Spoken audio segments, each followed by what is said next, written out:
when you're doing a launch, particularly, to be aware that it will evolve. Because if you're trying to get everything absolutely right in issue 1, maybe if you're 60 odd and you've worked in the magazine industry all your life, you'll be ready to do that. But otherwise, you're never gonna hit that. You're never gonna get it right first time, because your judgment won't be spot on. You know, things that you think will work will not work, and other things that you've rejected, you'll bias you through. You'll be saying, well, you know, maybe we should have tried that. So you've got to be ready for it to evolve. But again, it's always best to try and carve it out rather than to mould it from scratch. You know, don't just get a big lump of clay and try and knock it into the shape of something. You know, take something somebody else has already done and try and mould it a bit more. I mean, you know, a launch is really just a redesign where instead of looking at your previous issue, you're looking at everybody else's previous issues.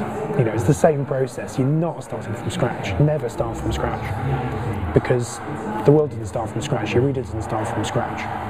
So go and find other things that are nearly what you want to do, or a bit off what you want to do, or pick ideas out of it. It's amazing, you know, you can be looking through a magazine that's in a completely different genre from yours, and you'll just find something that works really nicely, and you'll think, well, actually, we could do that like that. And actually looking outside the genre that you're doing is another one of those things that editorial people should do more. You know, if you're a fashion journalist, you don't read computer magazines. If you're a computer journalist, you don't read fashion magazines. But actually, I mean, one of the things we were doing with PC Gear was, let's just smash all that together. You know, let's do the things that the men's magazines do in a computer magazine. Let's do the things the computer magazines do in a men's magazine. And although we didn't get it right, and many have tried, it's a good thing to do. Just the idea of smashing things together, even for quite small things. If you're struggling for a way to do something, or a way to make it work, just putting something in from a completely different genre, or even a different medium, is often a really good way of just giving that little kick to become something that you weren't quite getting before. Yeah. If you were approaching a launch now, and somebody gave you a blank slate and said, you are just so brilliant that there are no commercial pressures, you can launch anything you want, what would you launch, and how would you go about doing it all? Because you haven't thought about that, because nobody's ever done that. Very hard question. Yeah, no, it's a very hard question, because, yeah, what would you do if you could do anything? You'd be stuck, wouldn't you? Yeah. It's a bit like, you know, if somebody says, name 5 animals that begin with B, you know, it's really hard, isn't it? Or, yeah, you know 5 animals begin with B, but where would you start? So, yeah, I think that is a really hard one. And, you know, people do this in publishing houses. They will have brainstorming meetings, and they'll sit down and think, what isn't there a magazine about? But, of course, since about 1931, there has been a magazine about every conceivable thing in the world. So unfair question. Okay. Well, I'll start again. I'm thinking. You're thinking, okay, we'll come back. If then, okay, you were given a brief for a launch, and somebody said, we need X magazine to sit in Y market, you know, something to take on a Mac user, obviously not that, you know, something to take on an existing powerhouse. How would you go about that process? And do you quickly revert to grids and draw something up immediately and get it all out and get it into a structure, or do you pick up on other issues and look at that magazine and say, right, how will I do it differently? Or yeah, no, I definitely wouldn't start with the with you know, trying to do grids or visuals, or I would start with the more, again, it's that crystallising process. You start with the vague stuff, and then you try and nail it down bit by bit. So I think I would do 2 things at the same time, but separately. One would be to really pick apart that, I mean, in a way that's the easiest brief you can have, to say, here's a really successful title, go after it. Anyone can do that, can't they? Because you can look at what's successful about that title. It's relatively easy to analyse, really, what's working about a magazine. And then say, well, we're going to do that, and we're going to pinch that, and we're going to emulate that, but I think we can do that a little bit better, and we don't think they should be doing that. It's much easier to look at somebody else's product and pick it apart than it is your own, so that's the easy bit, really. But then at the same time, you've got to be doing the more blue sky thinking as well, of, you know, what whole areas of stuff are they not doing that maybe we could go into? Who might be a potential reader of this magazine that doesn't even know they're a potential reader of this magazine yet? And then how could we get those people to come in? I mean, on PC Gear, it was people who are into PCs buy PC magazines, but there's only a certain number of them and they're a bit spotty, and that's not really our ideal target audience. What about people that use technology of various kinds every day, but they don't want to buy a magazine about it? How could we make them buy a magazine about it? What would excite them about it? What would be interesting enough for them to buy a magazine? What would they need a magazine for? What do they not know how to do?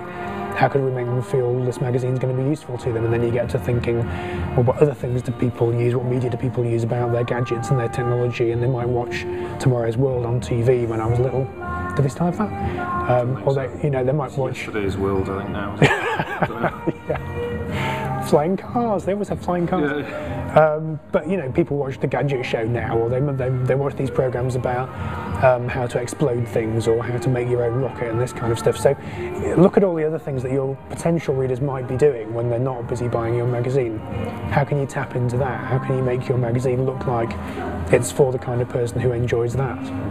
And of course, you know, you can do that very directly with things like Top Gear magazine, where people think, well, if they're going to watch a TV program with that particular focus and tone of voice, they might buy a magazine as well. But it doesn't have to be as direct as that. You can go after people that are watching a TV show or whatever the medium might be for a completely different reason. But if you can get a hook into them and just put something on the newsstand that kind of appeals to that little corner of their interest, you might be able to snag a few more readers. So it's, again, it's analysing your reader, isn't it? It's thinking about who's out there and how can I make them interested.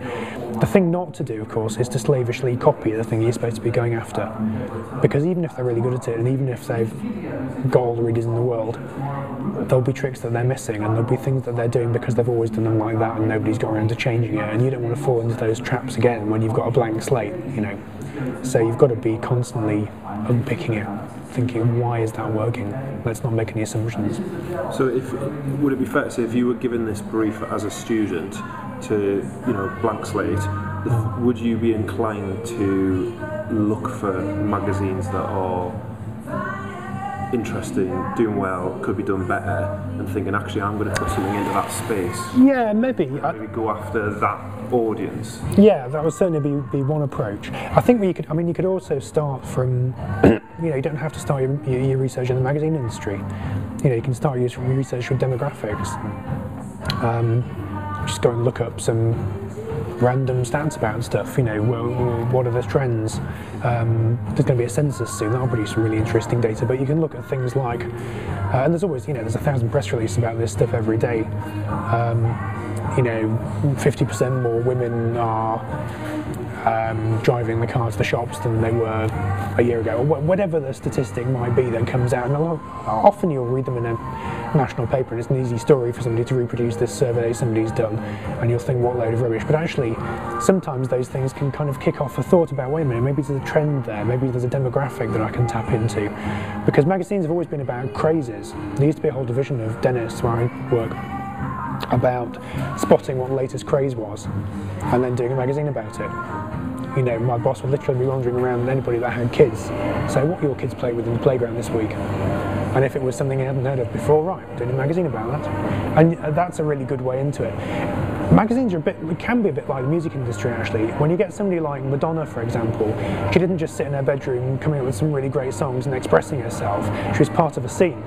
And because her music came out of a scene, she brought that whole scene with her when it became a commercial product. And so rather than just being somebody going, here's this great commercial product, please buy it, it had a whole baggage and a whole culture coming with it. And if you can tap into something like that with a magazine, you're onto a winner. So yeah, I would say, as well as looking at what's happening in magazines, look at what's happening completely outside magazines, but in the culture generally, and think, where could I tap into that? How could I define that little segment of the culture? Because again, it's a crystallizing thing. It's like, there might be 4 or 5 statistics that don't really mean anything by themselves, but when you put them together, you say, well, wait a minute, that's a kind of group of people that's defining themselves in a certain way, and they're doing these certain things together.